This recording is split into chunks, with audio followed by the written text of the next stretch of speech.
Hey guys, welcome back to Bronx More Buzz. Today we're talking about second base amidst an offseason for the Yankees where there's big question marks. Juan Soto, who's going to play first base after we let Rizzo go. Are we going to get a front of the line starter? Are we going to strengthen our bullpen after three of our best bullpen arms are walking into free agency? Big question is who the hell is going to play second base? That one's been on my mind a little bit. I don't think we're going to go out and necessarily get a second baseman in free agency. I mean, who's the best second baseman even available right now? Kyle Farmer? He doesn't exactly strike me as a Yankee. So yeah, I'm going to go over what we could do. Bring back Glaber, go from within. There's a lot of possibilities to go with second base for the Yankees. But as always, if you guys enjoy this content and enjoy my YouTube channel, make sure to give me a subscription and follow my socials. They'll be on the screen and in the description below. It would really help me out as I try to grow here on YouTube and continue to grow on the other platforms as well. Alright, so starting out with the obvious one, we could bring back Gleyber Torres. He obviously had a pretty good second half for us. We all know the struggles he had at certain points during the 2024 season, especially prior to the All-Star break. Moved into the leadoff spot the second half of the season and was really good. Got on base, set the table really well for Soto and Judge. Had a solid postseason. Obviously, we didn't extend a qualifying offer to him, and Cashman's comments were less than positive, I think is the way I'd phrase it, about a potential Gleyber return. So I don't see this one happening. Cashman said that he is grateful for what he did as a Yankee. What he did as a Yankee, that's past tense. Yeah, just not great tone and connotation in that sentence from Cashman there. And we all know Cashman, when talking to the media, does tend to have the personality of drywall, but still doesn't look too good for a return for Gleyber Torres, unfortunately. I would have loved to have had him back, but $21 million, I don't blame us for not giving the qualifying offer after the year he had as a whole, where he wasn't consistent until the second half of the year. And if you look at his season numbers, they were good, but they weren't what you consider $21 million a year good. So yeah, unfortunately, I think Gleyber Torres has played his last game in pinstripes. As sad as that is, we're thankful for what he did as a Yankee, but I think we are going to look to solve our second base problems from within the system. And that brings me to our second candidate, Jazz Chisholm Jr. Came over from the Marlins at the trade deadline and was fantastic. He had a really good year for us. Didn't put his best foot forward in the postseason, but love his energy, love just the pure electricity he brings to the game. He can steal bases, he's got plenty of power, good hit tool. He's just a really good all-around player, and he's flashy, brings good personality to the clubhouse, and just adds a lot of life. Yeah, after he came over at the deadline, he switched to third base, first time he'd ever played there in his career, and there was some miscues on his part defensively, but like I said, he hit really well, and overall he was pretty good defensively. He showed off that he has an absolute hose piece of an arm. That thing is a thunderbolt. And if he works on that during the winter and throughout spring training, I would like to see him actually stick at the hot corner, like I said, with that arm. But he has played a lot of second base in his career down in Miami, as long as with anywhere in the outfield pretty much. So it's a possibility that we move him over to second and then plug maybe Oswaldo Cabrera in at third. And that brings me to our next point. Oswaldo Cabrera can play second base. He played there certain times as a defensive substitution and started there, I think, a handful of games this season.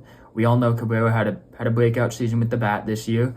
Had some really good moments, and is one of my underrated Yankees of the year. So those two are interchangeable for me, Jazz and Oswaldo. I think Jazz will either stick at third or move over to second, and Oswaldo can obviously play second, but mainly plays third base as well. So those two kind of in the same boat there. Next up on my list of candidates is Oswald Peraza. He's been flirting with playing for the big club for a couple years now. We know he obviously had a short stint this year, I think 2 short stints actually. Didn't play much, and when he did, he was over at third base. But last year, when he was with the big club, all of his starts were at second base. He didn't have his best year in the minors in 2024. 243 average, 16 homers, swiped 25 bags, 750 OPS. Not bad by any means, but for a highly touted prospect and someone that you expect to be in and around the big club conversations come spring training, you wanted a little bit more out of him. But as you see from the numbers, pretty good all across the board, really good player, good defensively, and when he's right, a very good hitter as well. Hopefully 2025 is the year that we can finally see Peraza have an extended stay in the big leagues, because like I said, it's been a couple years now where he's been in and around that conversation, and I just really hope he can get going because he is a really talented player and I would like to see him succeed in pinstripes.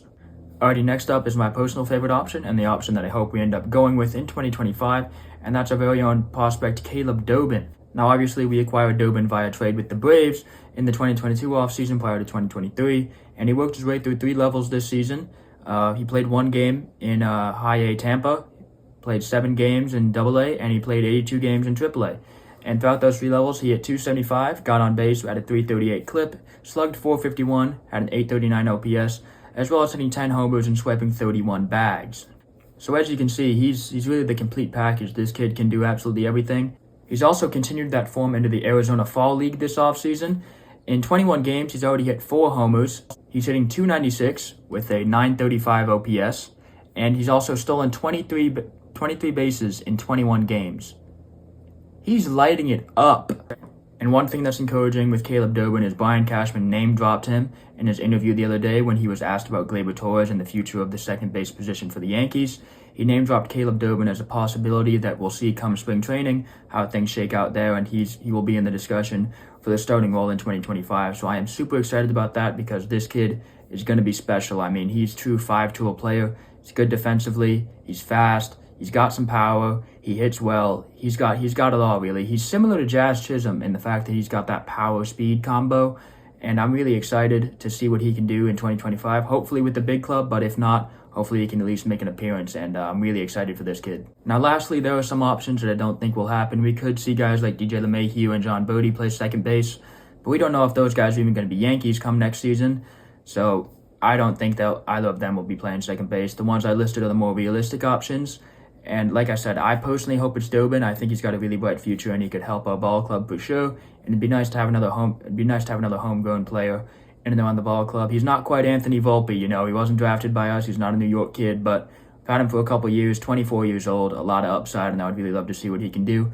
But that's all I got for you guys today. Let me know in the comments who you think should be playing second base come 2025. And if you did enjoy the video, make sure to drop a like and subscribe. Like I said, follow my socials. Thank you guys so much for watching. And as always, Bronx Bombers for life, baby.